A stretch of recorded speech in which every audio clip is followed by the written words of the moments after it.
So today we're going to look at the reaction of a series of metals with hydrochloric acid. So we're using dilute hydrochloric acid. We know hydrochloric acid is a strong acid.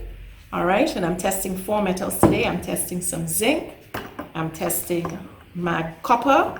I'm testing magnesium. And I'm testing some iron. We know that the reaction of an acid with a metal produces hydrogen gas, and so I have my splint and my Bunsen burner so that I can test with a lighted splint. So the first metal I'm going to do is I'm going to test some magnesium with my hydrochloric acid. Now, I'm not really measuring out my hydrochloric acid. I'm just going to add in by eye, just about 10 centimeters cubed by eye. And we can see here we have some vigorous effervescence, and that indicates that a large quantity of gas is being given off. I'm lighting my splint, and we're going to watch and we're going to listen. And we got a squeaky pop. We're going to do this again.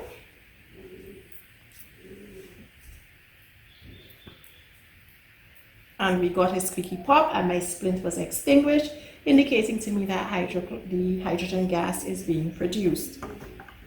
We're going to do the same test, but this time we're going to use some iron. We're going to use about the same amount of hydrochloric acid. And we can see we have some effervescence here also. I'm just going to get my splint.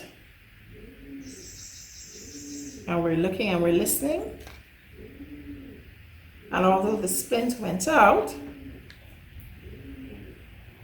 and we can see the bubbling, so we can see a gas is being produced. Although the splint went out, it didn't go out with the customary pop. So we're trying again. But we can see gas is being produced, and the reason we're probably not getting the pop is because the volume of gas is very little. So I'm going to try this with my zinc. Again, I'm trying to pour just about the same volume of hydrochloric acid. And we can see we're getting some vigorous effervescence. I have my splint. I'm lighting it. Let's listen and look.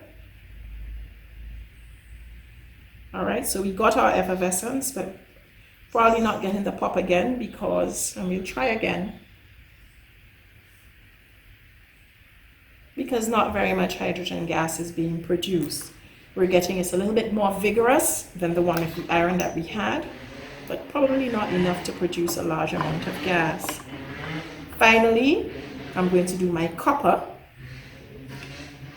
And again, I'm trying to pour just about the same volume of acid. And I can see as I look, the distinct pink color of the copper is there. It's retained, but I'm not seeing any effervescence at all. So there are no bubbles, there's no effervescence. That indicates, of course, that no hydrogen gas, no gas is being produced. And if there's no gas being produced, then there's no need for me to test it. So that takes us to the end of the reactivity of metals.